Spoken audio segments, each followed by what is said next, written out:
What is happening, everybody? It is Thursday night, and we got a baseball slate. I know a lot of you guys are probably amped up about Thursday Night Showdown, which is going to be covered right after us. We've got Lofty, Neil Orfield. They're going to break down the NFL slate. But first, Josh Engleman and myself covering the baseball slate, which we're not going to have to deal with any bullshit weather because the game's already been canceled. So that's something where I had lineups built. I have to rerun everything now that lineups are going to be wildly different because there's no Coors Field anymore. Our ownership projections already updated, so we can talk about some of the implications of that. As you guys come in, do us a favor, like the video, subscribe to the YouTube channel. We're sponsored again by Owner's Box. If you guys haven't signed up there, you know the deal by now. Take advantage of this offer. You sign up at Owner's Box, get 1 free week of our NFL package, everything included. Player projections, ownership projections, the contest generator, the Sims tool. If you want access to all of that for the showdown slate tonight, sign up over at Owner's Box, 1 week free of everything. Jordan is having just the time of his life over there. Jordan Klein, I rarely do this. I haven't even introduced Josh yet, but Jordan's in tears laughing. Jordan, what's going on?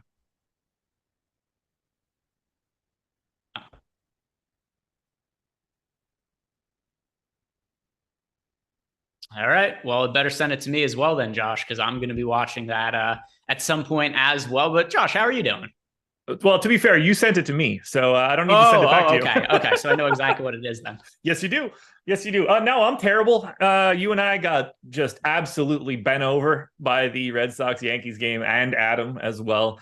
I was thinking that it was going to happen again in reverse today. I was going to leave out Coors, and I was sure as shit that game was going to play, and they were going to put up a total like it was the Broncos playing instead of the Rockies. But luckily, I use that in quotes, the game is already gone. I didn't want that to happen for like another 45 minutes. I was hoping that people would just be paying the rake with it. And to a degree, they'll get like a hair or more ownership of people that have already said it. But now we're on to a 4-game slate. Fun, I guess. Scary. I'm going to have way too much of some real dog shit pitching because now we have, to me, 7 real pitchers today at best. Yeah, we have... Actually, no, it's 6 now. Let's see. We have 6 real pitchers to me. I want to know who you're looking at going, that motherfucker's not real when it comes to the pitching options on the slate. Who are the fake pitchers? So the dude starting for the Red Sox, I believe, is just an opener. So I don't think that he's like super viable for anything today. Nick Robertson, he's flat 4K, but like, I don't have a concept of how deep this guy's going. I just don't think it's anything real. And then I don't think you could play Eovaldi at 9,800 because he doesn't appear to be someone that's going like ultra long. That's like, and he's not getting any ownership or anything. So to me, like Nick Robertson as the opener for Boston is more interesting to me than Eovaldi. And that's just weird. We've also got this guy, Brandon Walter, who's in our projections. It's expected to pitch innings for the Red Sox. Does he classify as a not real motherfucker? So, yeah, I don't have him in. I don't know if I should. Is that what his name is? Brandon Walter? We do have him projected better than Eovaldi. He threw 1 1/3 6 days ago. Yeah, so probably not going deep into the game. Let's see. No, whether you're I feel more comfortable saying Nick Robertson than Brandon Walter, just because at least Robertson's going to start. I don't trust either of them. If that's probably like the way easier way to say this. Yeah, I want to see because Walter pitched last the big leagues on September 8th and pitched 1 1/3 innings, but he also pitched September 4th and threw 4 innings. Yeah. All of his results are dog shit, by the way. This guy appears to be terrible and suck. But, yeah. If you have somebody who could potentially pitch 4 innings on a 4-game slate that isn't going to have ownership and is only 4,000, it's at least worth talking about him. If he plays. Yeah. Like, if he were the starter, I think it's a completely different conversation, but I have no idea if that dude's going to pitch. I thought it was going to be Garrett Whitlock or whoever the hell that was, and he ended up throwing in game 1. Let's see if we could find any kind of... I'm going to search Twitter right now and see what we could find in terms of expected pitch count for Brandon Walter for today. I'm with you, though. Like, can we be 100% confident that a Brandon Walter character is going to get into the game? Probably not, but Like, let's see. Even just comparing him to Nick Robertson as the starter, I don't know who's the better option between just those two. And neither one of those get like, what did we say? Is Walker getting ownership? Brandon Walter or Walter, whatever. I don't give a shit what his last name is. You know what I mean? well, I mean, first, these guys are all NPCs, right? They don't really exist. They're ancillary characters in our lives that are going to exist for a day, and then we're never going to hear about them again after today's over. So I can't get any worse. I still have 37% Jose Uranus, so nothing's going to get any worse than that. Yeah, Nick Robertson is not projected for ownership. What can we expect out of him? 2 innings. What can we expect out of any of these guys? All right, Robertson. It doesn't help. I pulled up his. Okay, here we go. Yeah, he threw an inning 2 days ago. Yeah, so he's going an inning. Well, yeah, probably. He's going probably. An inning. I just don't know what to do with that other dude. Is there something to the fact that the pitching is so bad today that maybe having like this guy Walter, who maybe goes out, he pitches 3 innings, if he could score like 8 fantasy points, like could that be enough at no ownership on this slate to be decent and differentiate lineups? Yes. Yeah. Look, we have Clark Schmidt at 7,100, Jose Urania at 5. There's a reason I'm getting him. After that, it's just whatever one of these idiots for the Red Sox is actually going to be the guy that throws more than an inning. We do have Walter with better odds of being a top scoring pitcher, better value pitcher than Urania, for what it's worth. They're both terrible. Yeah, like to a degree, I get that. But I feel like that doesn't factor in any risk of Brandon. I can't even remember this dude's name. Like just simply not appearing. Yeah, I think, though, it's been reported that he's expected to be the bulk reliever today. I have not seen that, but I would really appreciate that information. All right, let's see if we could find it. Brandon Walter. Let's find a report here. I assume we're doing the exact same thing. Yeah, trying to see what is the most. So they recalled him 2 days ago. Okay.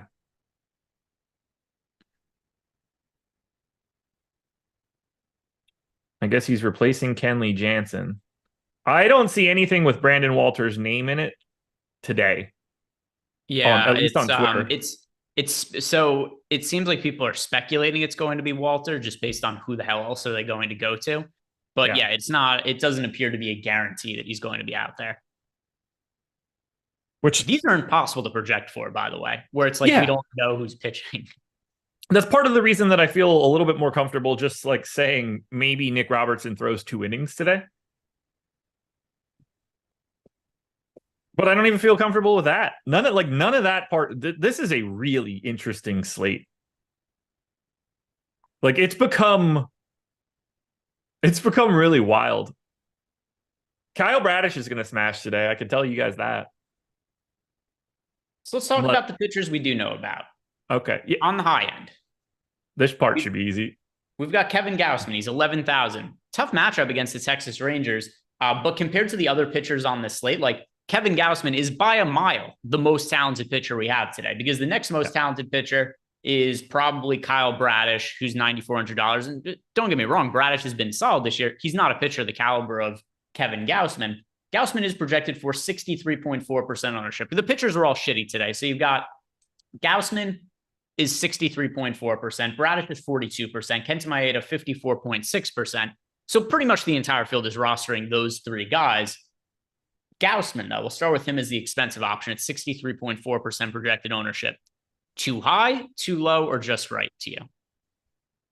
Just right in that, like, it would be hard to say that it should be any higher than that. I have 87%. He's like very clearly the top guy you can get to. I don't think salary matters all that much. Like 11K is not bad for him today. Tough spot against the Rangers. No denying that one, but I don't really find him all that problematic to get to. And I mostly just, like, I don't know where else you would really want to go. Like, there are 3 good options today, and like, to me, he's just very clearly one of them. Maeda and Bradish. Like, Bradish, to me, as weird as it sounds, is the odd guy out because his price is still substantial. Kenta Maeda for 7,800 against the White Sox in this spot. Like, he's so cheap that it's hard to get away from him. I'm getting away from Bradish. Not that I love it on a 4-gamer, but I'm not struggling to find the extra $1,600 to just get a much better pitcher. So I believe that I have been underweight to Kyle Bradish every single slate that he's picked up any kind of substantial ownership this year. Same. Every single one. I can't remember a single time that I've been overweight to Bradish. And it's not because I think he's bad. I think he's been solid this year. It's just that for whatever reason, he always ends up in these spots where he's a little bit too popular, and I just end up undercutting the field on him. Yep. Now, I still have to rerun my lineups for the most recent news we have, but just kind of like, for instance, he has a 3.03 ERA this year. Very solid. But still, the underlying numbers, he's a 3.89 expected ERA. Basically, every single projection model has him as a guy who should have an ERA around 4. He gets strikeouts, but not like an insane amount of strikeouts or anything, like 24% K rate. And a lot of lineups is going to come down to, Gausman, Maeda, Bradish. Of those 3, I like Gausman and Maeda more than Bradish. So if we're doing like a fuck, marry, kill of chalk pitchers on this slate, I'm probably marrying Kevin Gausman because I think he's the safest. I'm fucking Kenta Maeda because maybe that's just my type. No Jordan Klein shout out, but like no other comment on that. And then Kyle Bradish, I'm gonna different race entirely.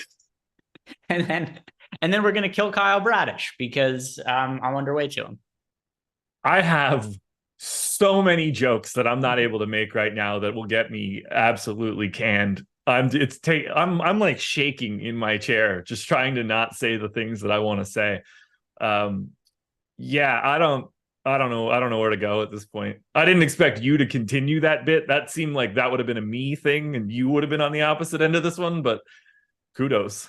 That's also part of the bit, by the way. I had a lot in the chamber ready to go. The comp of Jordan Klein, though, that one got me. Other pitchers on the slate, because we got a couple other guys that are projected for double-digit ownership. One of them being Aaron Savali, the other one being Clark Schmidt. So we've got these 2 guys here who are, of the rest of the options, the least shitty of the shitty pitching options, I think fair to say. Clark Schmidt, Aaron Savali. Savali is too expensive at $9,100, at $9,000 on the road against the Orioles. Then you got Clark Schmidt at $7,100, just in a brutal matchup against the Red Sox. Of these 2, do you have a preferred contrarian-ish pitching option that you like? I mean, the guy that I'm getting to is Jose Urena, who is 1.5. Look, we need to say it like this. He can throw starter-ish innings today. This is a 4-game slate, and he's 1.5% owned at 5K. Like, to me, that makes no sense. I think he is mild. Like, he should be significantly higher owned than this. And the other thing, too, is by far the most, because I'm going through all our updated ownership projections now because it did change quite a bit with the Coors Field game getting canceled. We've got the Minnesota Twins projected to be by far the most popular offense on the slate. By the way, shout out to the Hop. This might be our least watched MLB show of the year. And for obvious, the baseball slate sucks. There's a football game on after this. If you guys have any questions for us in the YouTube chat or in Discord, you don't even have to leave us a super chat today. If you have a question for me in the YouTube chat, I will answer it during the course of the show. The Twins are by far the most popular offense on the slate. They're projected for 25.9% ownership as a team. There's not even another team projected for north of 20% ownership. So you're also getting some leverage off of the Twins by playing Urena when, despite this being a condensed slate, like there isn't any kind of aggressive chalk at offense outside of the Twins. And boy, are they aggressively chalked. I just look at it and I don't know what's causing it. I don't mean to talk like this, but he can't have a 2% chance of being a top 2 scoring pitcher today on a 4-game slate when we have an opener in one and a guy in Nathan Eovaldi who I don't think we can confidently say, like, you have to assume that Jose Urena is throwing more innings than Nathan Eovaldi today. 2% is just, that doesn't compute to me as a guy that can throw 5 innings, that he only has a 1 in 50 chance of being like one of the highest, like out of 6 dudes, he can't get to the top 2. That doesn't seem to line up for me. Like, I have it at 14. If we want to say that I'm a little high on Jose Urena, like I'm happy to go that direction, but I think we have to say that it's probably like 8 plus the value of being 5K. This guy should be like 10 to 15% owned today. Yeah, and I mean, if you look at we have him projected as the worst starting pitcher on the slate. Yeah. Which and totally he is reasonable because he is. But I mean, we still do have him with a 15.9% chance being one of the top 2 value pitchers on the slate. Like, I don't think he's going to go out here and, put up like 20 fantasy points. But what happens if he scores 10? That might land him in an optimal lineup. If he scores 10, I would assume he's probably one of the top 2 values at that point. Like, even if he just say he gets to 12, I think he's very likely to be a top 2 value, much more than the 16. I think the truth is probably somewhere in the middle between myself and the site. But either way, no matter what, if that's the case, even at 2% with 16% value, he needs to be more than 2% owned. Yeah. We just don't have the options.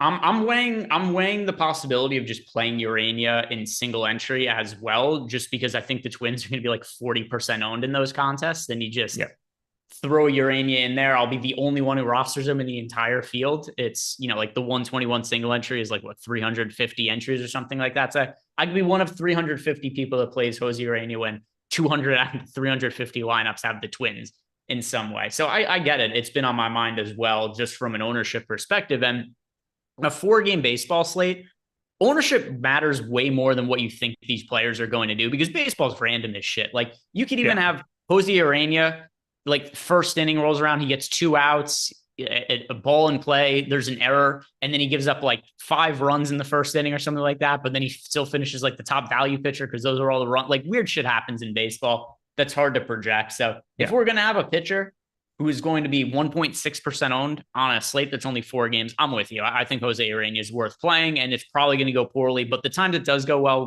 we print. Yeah, I don't want anybody to think that I like him today. That would be very, very, very incorrect. But I think he's getting underrepresented. These edge cases are usually weird because you can't just immediately model like the logic of all of this, but what do you think he's actually owned? Probably 5%. Yeah, I'll say 5. In like the $15, I'll say 5%. I would say somewhere in that like 4 to 8 range is like 1.6 to me is impossible. So the other part of this too is like we have some of these garbage pitchers from the Red Sox projected for some ownership. Yeah. Which, it's based on projections and whatnot. Like, I don't think that we're actually going to see Brandon Walter. We have projected for 5% ownership. Like, I don't think he actually gets to 5%, but like, I don't think people are going to really roster him at any kind of real significance. Unless that's going to get driven by 150 maxers. To me, there's no chance that Brandon Walter pulls more ownership to the pool of lineups today than Jose Urania does as the starter. Yeah, I tend to agree with that. And we're quibbling about low numbers here. It's not like I think Urania is going to be 20 and it's showing as 1.5, but like the difference between 1.5 and 6 on a slate like this is relevant.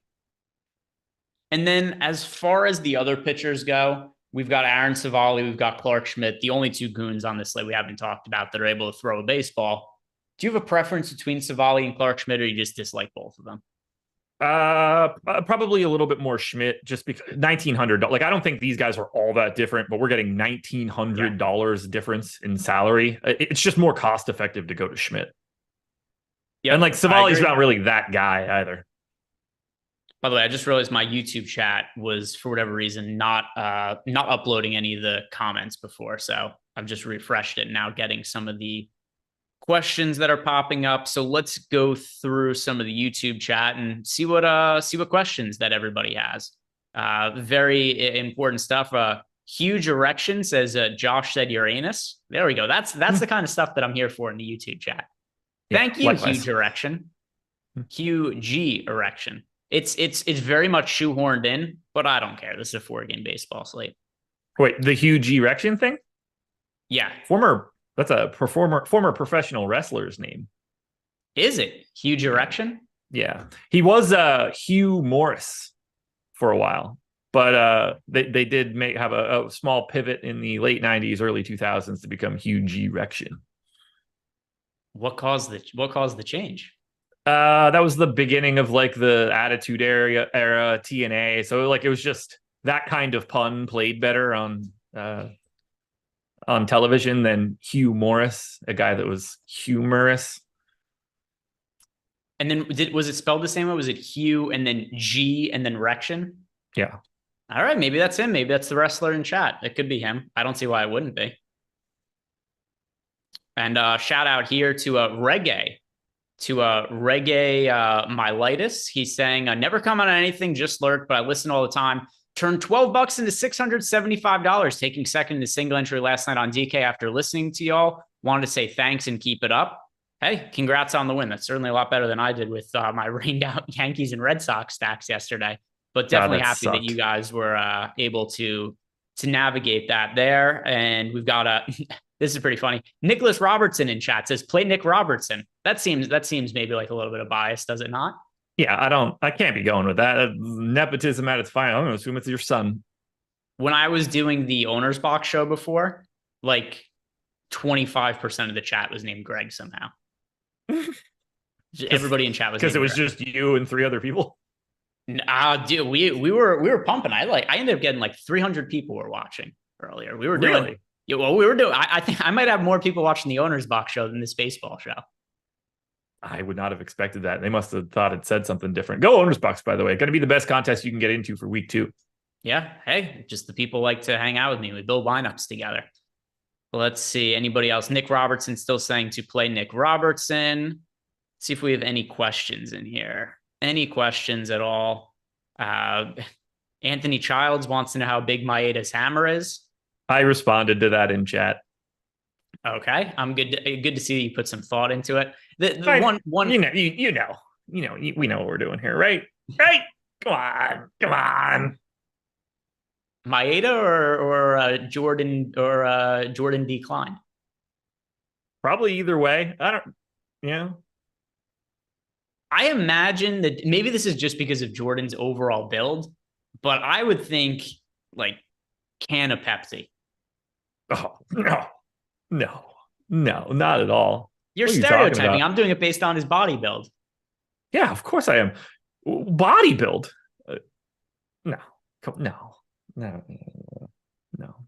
right. Can of Pepsi. Good God. Can of Pepsi. We've got Slayer OKZ saying the Coors game is not happening. No, it was supposed to be on the slate, but it's been removed. Game has been postponed, so don't have to worry about that one. That game is off of the slate. And then Malukar says that Luis Robert is going to homer today. And then Sean V is talking about Adam's masturbatory habits. So that's something going on in the chat. Very few legitimate baseball questions I've noticed. It's just, that's not that kind of day, man. Eagles, Vikings, 7:15, Laffy, Neil. We're the appetizer to the main course today. And then we've got some questions going on here about stacks. So yeah, let's go ahead and start looking at some stacks. What we'll do for this, Jordan, pull up the lineup generator. Let's build some lineups in the MLB lineup generator. We'll see what pops up. And then we'll also, Josh and I talk about some of the stacks that we like for tonight's slate. And I also need to sort out what I'm going to be playing in single entry as well. As for Discord, we have a question in here from Capanicella who wants to know how to play single entry today. Since we already talked about the pitchers, and then we'll talk about the stacks after. Josh, if you were playing 2 pitchers in single entry on DK today, which 2 do you think you ultimately would go to in a single entry lineup? Gausman, Urena, if I had to guess. But that's not the answer everybody wants. So some combination of Kevin Gausman, Kyle Bradish, and Maeda. My guess is Gausman, Maeda. So Gausman Maeda is the safe one. It kind of depends how chalk you want it. So like if you go Gausman Maeda twin stack, that is what everybody's going to be doing. Or maybe Bradish. All of the single entry field is playing either Gausman, Maeda, or Bradish with a twin stack. Primarily, it's likely going to be Gausman and Maeda based on ownership. So anything you're doing that's not that, you're kind of deviating from the field in some way. Well, that's me because I have 5% of the twins. All right. So that's the easiest way to differentiate today. Let's start Jordan, DK. Let's go main and let's go. It's 4-game slate. Let's go Contrarian and see what kind of stuff we get to pop up. Bingo. Curious to see when we're making Contrarian stacks. Looks like a lot of Yankees. Is today going to be the day, Josh, that the Yankees and Red Sox finally go off? I hope. I have 28% of the Yankees. Oh, be nice. Florial hitting fifth today, man. They're jerking this guy all around the lineup. Yeah, and if you look at our lineups, we are getting to a lot of Gausman. He's in 72% of them. We're getting to a ton of Twin stacks. Yankees are second most rostered stack. We got Twins 1, Yankees 2. So if you guys want to get off of the Twins, at least per our lineup generator, the lineup that's making the most sense to get to is the Yankees. By the way, if you guys want to sign up for the lineup generator and just want lineups built for you as quickly and easily as possible, sign up using that link we have below. Get access to this for less than $10 when you sign up there. So Yankees, Twins, not really getting to a whole much else as far as stack exposures go in here. Pitchers, we're getting to Gausman 1, Bradish 2. I'll be stunned if it's Clark Schmidt 3 instead of Maeda. It's very close, though. Certainly not my boy, that's for sure. I'm not surprised, though. Like the thing about 4-game slates is like the answers to the questions you start to get the rest of the answers from looking at something else. Like if you know you have a shit ton of the Yanks and Twins, my guess is most of those lineups are going to have a disproportionately larger amount of Clark Schmidt. Yeah. Clark Schmidt. And then let's see any other pitchers that came up meaningfully if you keep scrolling down, Jordan. So yeah, like the correlation of Schmidt pitching for the Yankees is more important on a day like today than it normally is. The win bonus could be huge for any pitchers today, especially the cheap ones. The marginal value of those 4 points is just so different on a slate like this. Yeah, I don't disagree with that at all. I think that's also one of the reasons, at least on what's the FanDuel pitcher ownership. So at least on FanDuel, where Savali's $8,700 projected for 7% ownership, and Bradish is expected to be the second most popular pitcher. This is where I like Savali as an option on FanDuel. If Savali, and by the way, the FanDuel slate is totally fucked because they don't have the Yankees-Red Sox game on it. So you got very, very limited pitching options on FanDuel. Here's why I like Savali as my contrarian FanDuel play. Like, you can't really go to Evaldi. You need the win bonus. You need the quality start on FanDuel. It's just unrealistic for pitchers as limited as Evaldi is right now. Yeah. Savali at 7% ownership, I think is the most realistic pitcher to pick up some kind of upside relative to his ownership. And if Savali gets the win, those are win points that are going to him that are not going to a popular Kyle Bradish. So for FanDuel purposes, I think there's like a couple of different ways to like Savali. Also that he's a little bit cheaper on FanDuel than he is on DraftKings. We don't have like a Clark Schmidt to choose from. So I'm kind of curious when we build that lineup for FanDuel here, if he ends up showing up in any of those contrarian builds. If anybody's wanting to know who to stack most often here on the Twins, it was Kirilloff was our most rostered Twins batter for DraftKings. But let's go ahead and build some, and then there's some of the other players we're getting the most exposure to. But Jordan, let's build out those FanDuel lineups and see what pops up in the lineup generator for FanDuel. This is going to be a hell of a slate. Bill Miner says he thinks it's great to not have those bums in New York. Yeah, other than the fact that then you have to play a 3-game slate on FanDuel, which is kind of a pain. Yeah. Sean V. Sean is, I feel like Sean's never a fan of Clark Schmidt. Any Clark Schmidt slate, I think Sean's usually in chat shitting on him. Well, you know, you can imagine what Clark Schmidt would do if he knew about Sean V. Probably nothing. Yeah, exactly. He would not care one bit. I'll tell you what he wouldn't do. He wouldn't go into YouTube chat and say negative things about Sean V. He should. Here's actually a relevant question I think makes sense for some strategy purposes here, Josh. Okay. Cray Sisters Entertainment in the YouTube chat. Better to stack on a short slate or not? Are you changing any of your rules in terms of how you build your lineups for a 4-game slate relative to how you do it for a larger slate in any way? No. So I don't have anything to elaborate on for that one. No, I'm still stacking same as I normally do. You probably want to lean a little bit less on 5s and maybe a little bit more on 4s, but to me, it's still very marginal. My goal is still to find the one team that has an outlier performance and have them. Look, the ceiling of a lineup is always going to be better off without any of the correlation in it. A bunch of one-off lineups, batters are just going to have a higher ceiling. If you get all the home runs and shit right, then you're going to have a lineup that nobody else has. That's just really, really, really hard to do to be like, okay, I'm going to pick 8 hitters all randomly that will all score 20 fantasy points. Like that, you take the correlation to make your life a little bit easier. On a 3-game slate, I'll loosen it up a little bit, but I will have at least a primary 4-man or 5-man in all 150 lineups. Same for me. With that said, I'm only playing single entry today, but if I was playing out 150 lineups, that is how I would go about approaching it. Another thing too, to add for this slate is it's a little bit different depending on the pitching options. 3 games is usually when I'll start allowing hitters versus pitchers. I will not allow hitters versus pitchers for a 4-game slate. No, there's enough batters out there that you usually have a like swap that you could make that doesn't have that sort of issue. At 3, I'll allow 1. Normally, I just will simply not play that slate. So if I'm playing a 3-game slate, I'll allow a hitter versus pitch. If the pitching options are completely dog shit, I'll go to 2 sometimes on a 3-game slate.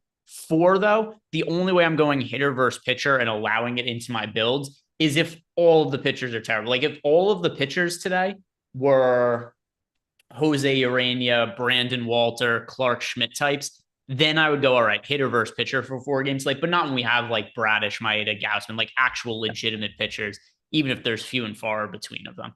Yeah, like I just want to stack up teams. Mac 9177 sort of hit it. Unstacking is like trying to guess a 10-leg parlay. Yeah, exactly. Yeah. Like if you know that one of these teams scored 12 runs today, like stacking is unequivocally the way that you want to go about it. You're going to want at least 4, if not 5, for DraftKings at least 4, if not 5 guys from whatever team you think is going to be that representative. If you know that you have that 10-run day on a 4-gamer, stacking is exactly what you want.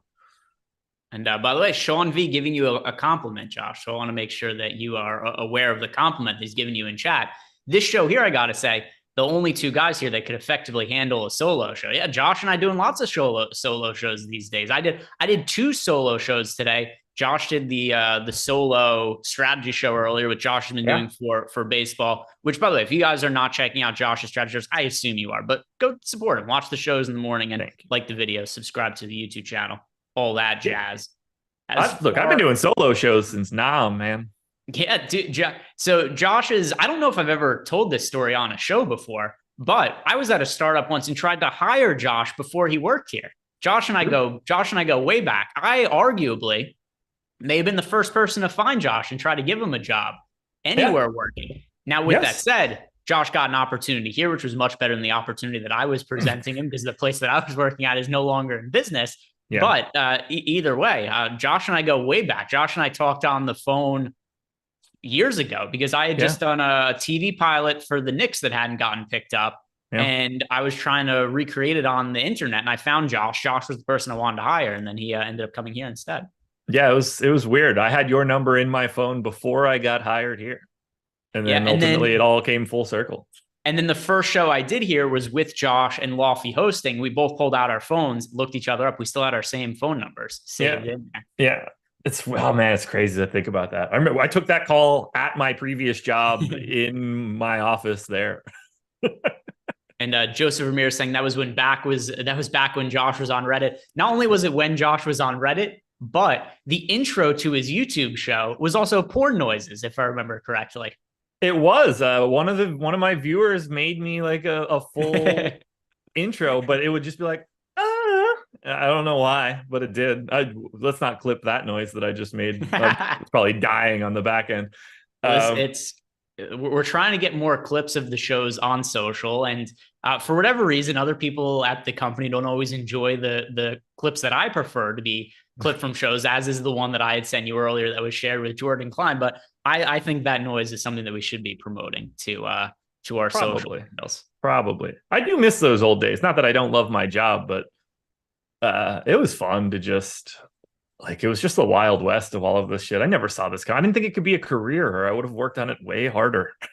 I was posting NBA projections on Reddit in 2014. That's crazy. People didn't know, man. I was giving out gold for free. By the way, we've got a salty projections if you had projections in that day, you were so far ahead of the game. It went so far ahead of the game.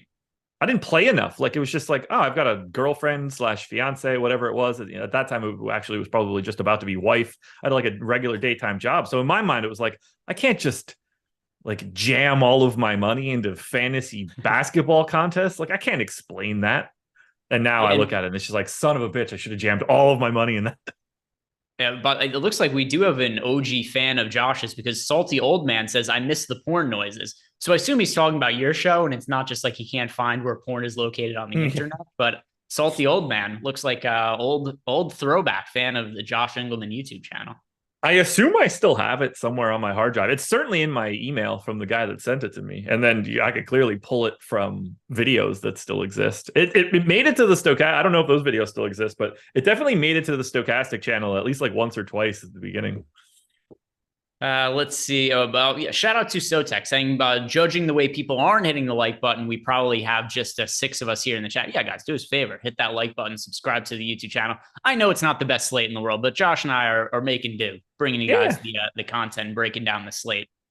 Let's look at the FanDuel lineups that we have here, and way different outlook on the FanDuel slate. No Red Sox Yankees game, and obviously the Coors Field game has been postponed. So we only got a handful of stacks. We're getting to mostly Twins and Orioles here. Those are our stack exposures. Let's see what the players look like. I assume it's just going to be like all of the Alex Kirilloff.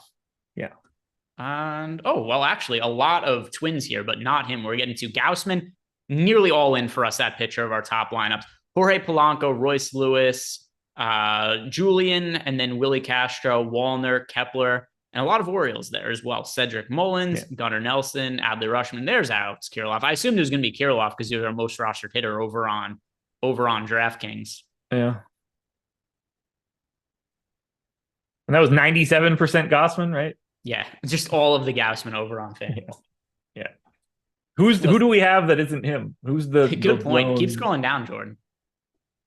Maeda. Yeah, 3% Maeda at 8K. One Maeda lineup. Just the one.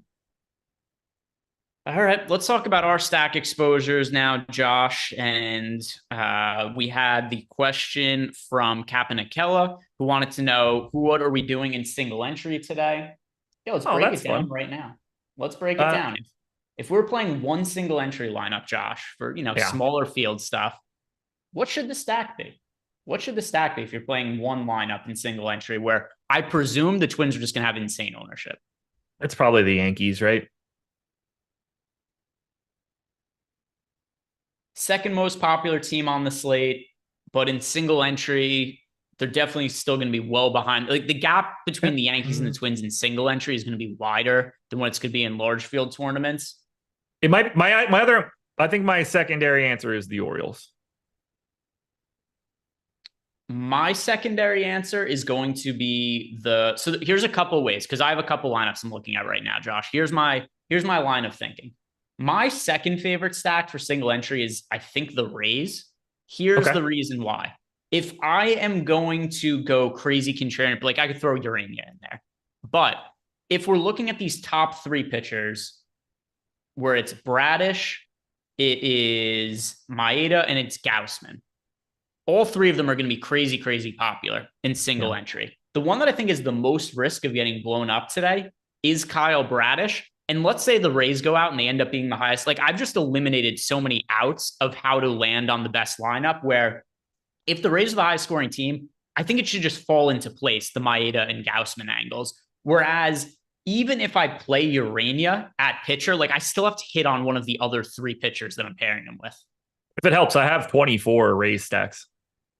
So that's what I'm leaning towards doing. I think I'm going to go Rays as a stack, and then go with Maeda and Gausman as the pitchers. The other lineup that I'm looking at as a possibility is Gausman and Urania with the Yankees as a stack, which I do think is still a good small field lineup, but I need more things to break right for me for that lineup to end up hitting. So I'm leaning towards the Rays angle, and then going with the Maeda and Gausman pitching. No issue with the Rays. Like I said, I have 12% of the Rays, 24 stacks. I'm over on every single person in the lineup. They don't have a single guy projected for more than into double digits. So no problem at all going to, and I'm lighter on Kyle Bradish. So I don't really have any issue at all with going Rays. All right, so that's what I'm doing. So Cap and Akella, Rays in single entry. That's the way that I'm going to be going for this slate. And then we got a question here from Einsteinium. He wants to know, do we have any love for the Orioles tonight against Savali? The Orioles do have pretty modest ownership. Got the Orioles projected for 8.8%.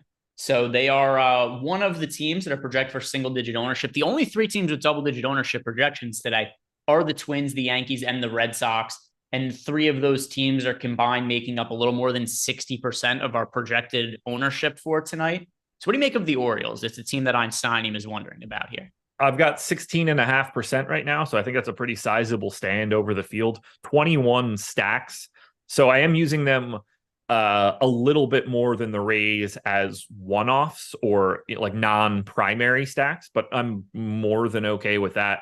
I do have a lot of I have 33% Adley Rutschman. I don't mind that at all. Catcher, leadoff spot, whatever. But 21% of that is outside of Baltimore stacks. So I only have I'm basically with the field on the Orioles for stacks, but I have a ton of them filling out the rest of the lineups. So I need the Orioles to be good, not great to a degree. Obviously I'm, whatever lineup works, but Rutschman, Henderson, Santander, and O'Hearn are all in at least 12% of lineups for me outside of Baltimore stacks.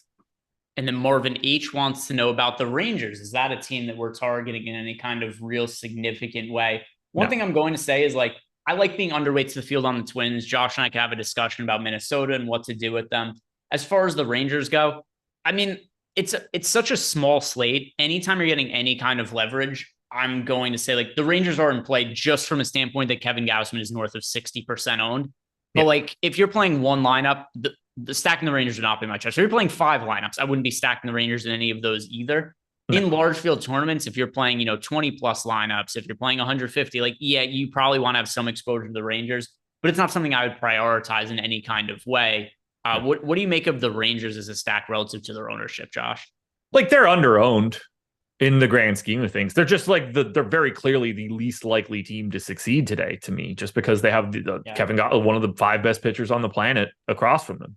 But they're still I have them 6% to be a top 2 or to be a top stack. That's a massive number on a 4-game slate, especially if you only have 2 guys, Mitch Garver and Corey Seager, crossing that amount. And the only reason they're doing that is because they're a catcher and a shortstop. There's only so many catchers that you can roster today. They have to get ownership by default. It's not like outfield where you've got a shit ton of these guys. If I'm looking at this correctly right now, and I assume it's just 8. Yeah. Okay. So there are 9 catchers on today's slate. Seeing Mitch Garver get 13% ownership is just average. And that's what we're seeing just for catcher in general. Nobody's really pulling a ton of ownership because you don't have a choice. You have to put a catcher into that lineup, and there are limited options to do so. So Garver getting ownership isn't really a stack thing. That's an independent thing of just having to have a catcher. Since there are no Ranger stacks, I do think they're under-owned, but you got to understand, if you're playing that sort of strategy, it's highly variant. When you succeed, you are going to succeed in a big way, but you are also going to fail 90% of the time. It's funny. So we go through this, and then Bill in chat, Bill Miner says, fuck it, I'm in Texas. I'm going to lose anyway. Why not take a shot? Look, if you're playing a small baseball slate, maybe that is the way you go sometimes, is just hey, I'm in Texas, therefore I go out and play Texas. But if you are running 150 lineups and you're running them through our simulation tool, it's going to tell you to get to more of the Rangers than what the field is getting to just based on ownership today. They are a very unpopular stack going up against a very popular pitcher. If you're blindly playing baseball on small slates, there are very few times that's not an okay blind strategy to play. Yep. Agreed. Yeah. Do I wish that I had a little bit more? Yeah. I wouldn't mind having some Ranger stacks today, but if I already have 84% Kevin Gausman, I'm already limiting the amount of places that I can have them show up. And now let's talk about the Twins in large field tournaments, because they are super, super popular today in a way where we only have 3 teams project for more than 10% ownership. Of those teams, they're all 17+% owned. And then of those teams, you've got the Twins at 25% as a team when no other team on the slate is even higher than 20%. The Twins are going to be super popular. Mentioned, especially in single entry. I want to avoid them there because I think you're going to have just insane ownership in smaller field single entry tournaments. But in a larger field setting, Josh, how are you going to handle this super chalky Twins team? I know you mentioned being underweight to them, but how aggressively underweight are you willing to be? Massive. I have 5%. The most I have of anybody in the lineup is 7%. And we've got everybody but one guy at 20 or higher. I just like we have the betting market has them plus 130 to 6 runs, plus 186 to get to 7 runs. Like I just think they're obviously incredibly easy to roster. The most expensive guy in the lineup is 4,900. You're checking off Royce Lewis at third. I think it's interesting that Julian and Polanco are 1-2 in the lineup, but both second basemen. Like you're incredible. They're both 24% owned, and they're both like 4K second basemen. Are we really trying to say that 50% of the lineups are going to have one of those two guys in at second? That feels a tad high to me, just looking at it right there. And that doesn't even say anything for Kyle Farmer, who also has second base eligibility in the Twins lineup. I don't know if I think they might end up being a little bit less owned than this, but not like they're clearly going to be extremely owned. Their run total looks fantastic and they're cheap. They're going to funnel to the top. I don't think they look all that great. Like this is obviously a very big bet against Jose Urena. I just think it's a little bit too optimizery for Minnesota because they funnel so cleanly to the top because of their price. It's so annoying that Jose Urena is still pitching at the big leagues. Like, I wish I could be, and maybe there's some people who are watching YouTube chat that just hate us, Josh. But I wish I could be as bad at my job as Jose Urena is at his job and just continue to not only get just continue to pitch to the big leagues, but like multiple teams. He pitched in 2020 with the Marlins. He pitched in 2021 with the Tigers. He was on 2 different teams in 2022. He's been on 2 different teams in 2023. So not only is he terrible everywhere he goes, but then another team is like, maybe we're the ones who it's going to be different for. And it never is. He has had an ERA north of 5 every single year since 2018. And his underlying numbers have also been terrible. This year, he has an 8.46 ERA, an 8.4 expected ERA, and a 9.7 FIP. I don't think I've ever seen that before. I don't know if I've seen a pitcher with a 9.7 FIP. The point I'm getting at here is I think the field might get there because the numbers for Urena are so bad that anybody who's hand building on this slate is going to be like Twins. Yeah, probably. You're probably right. I don't know. They're the Twins. I feel like we see the Yankees and Red Sox come in a little bit heavier. I don't know. I mean, look, I want that ownership to come into the Twins. I just have to, if I dodge the Twins having a big game today, I'm immediately like mildly interested in the entire slate. Yeah. It's a terrifying proposition. Like on a point per dollar basis, these guys look incredible. Absolutely incredible. But that's also part of the reason why I think I'm just very cleanly getting away from them. I think they're all like 5 to 10% too owned. Yeah, hopefully we just get some good BABIP luck from Jose Urena. He's made 6 starts this year, Josh. Out of those 6 starts, he has not gone past 5 innings in any of them. But out of those 6 starts, how many of them do you think he's had double-digit homers allowed? I have it all in front of me, so I can see it. So I have his box score up. But like, it's crazy. I mean, he's had 2 starts where he gave up 3 runs or 1 run. That's like, if he does that today, if he gives up 3 runs and goes those 5 innings that he did in that particular matchup, like that's a win for me as far as I don't give a shit about his personal score, but like that has limited a chalky Twins team. Sure.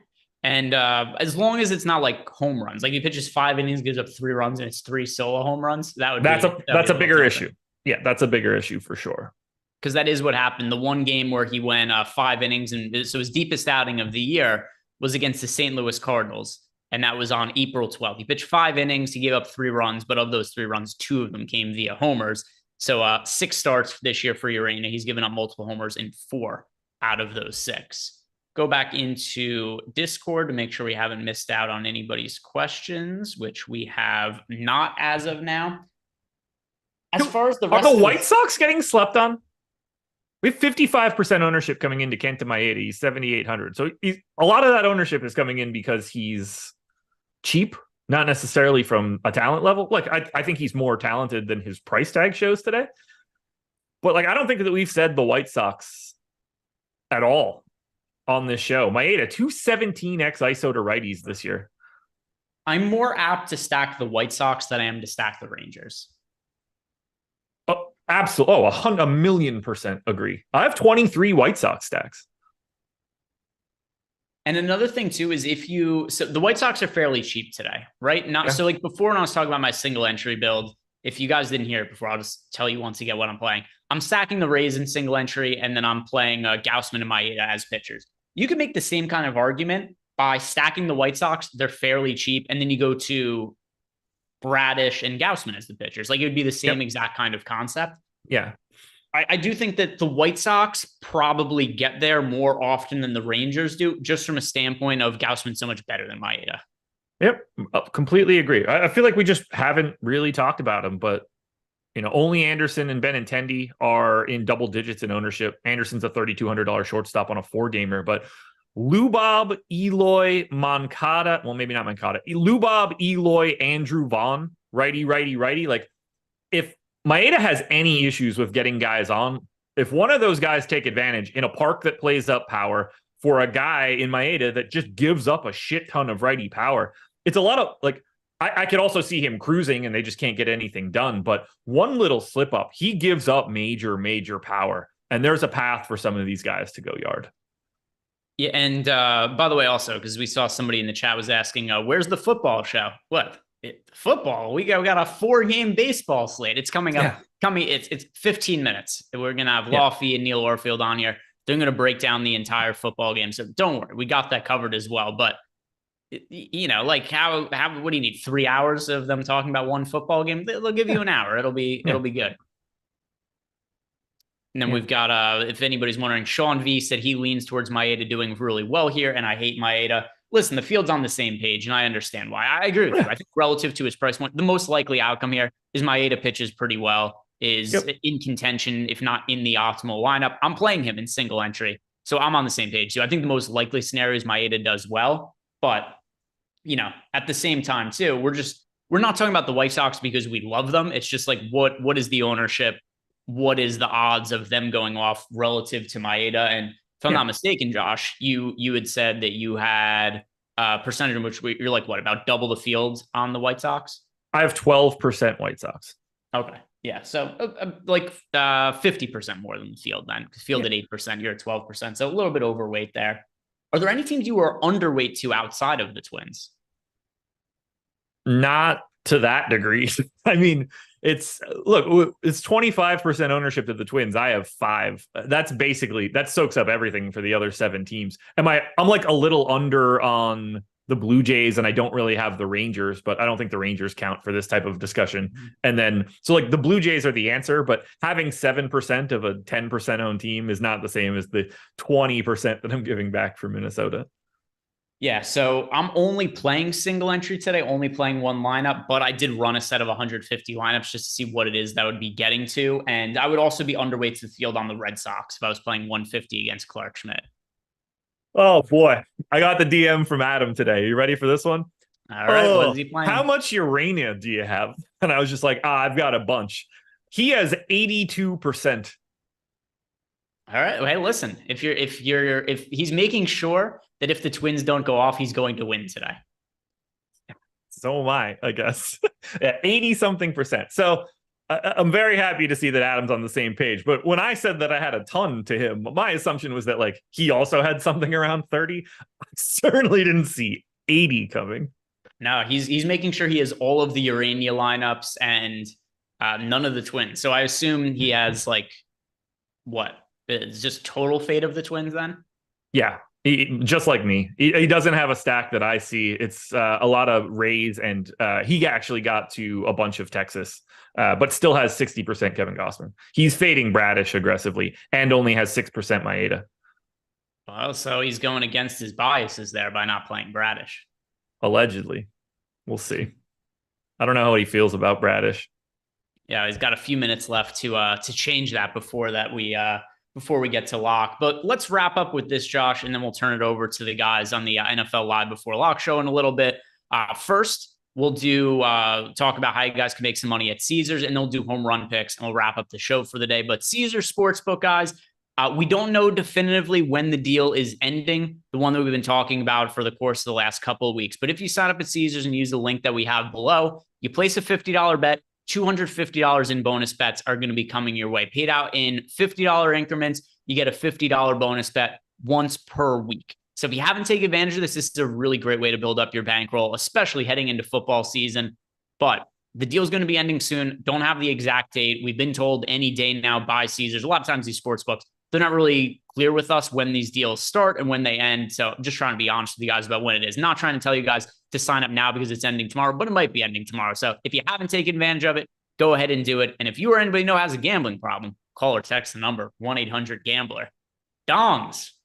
Who's going to homer tonight, Josh? I thought we were going back to talking about Kenta Maeda and Jordan. Well, I mean, we could do that as well. Let's pull it up. Let's find out. Boop, boop, doop. All right, where's game home runs? Where's my column at? I should highlight that bitch so I can find it moving forward. Wait, is that? Okay, yeah, that's right. All right, choose top. No Aaron Judge and no Twins. Those are illegal for the purpose of this game. Wouldn't have picked the Twins either way, and I would never take Judge. Who did I take yesterday? I took Tristan Casas. He definitely didn't homer. No, the game didn't happen. No, it didn't. I guess I should just take Tristan Casas again, considering it's the exact same matchup and the same pitcher. So we're running it back. Tristan Casas season. Makes sense.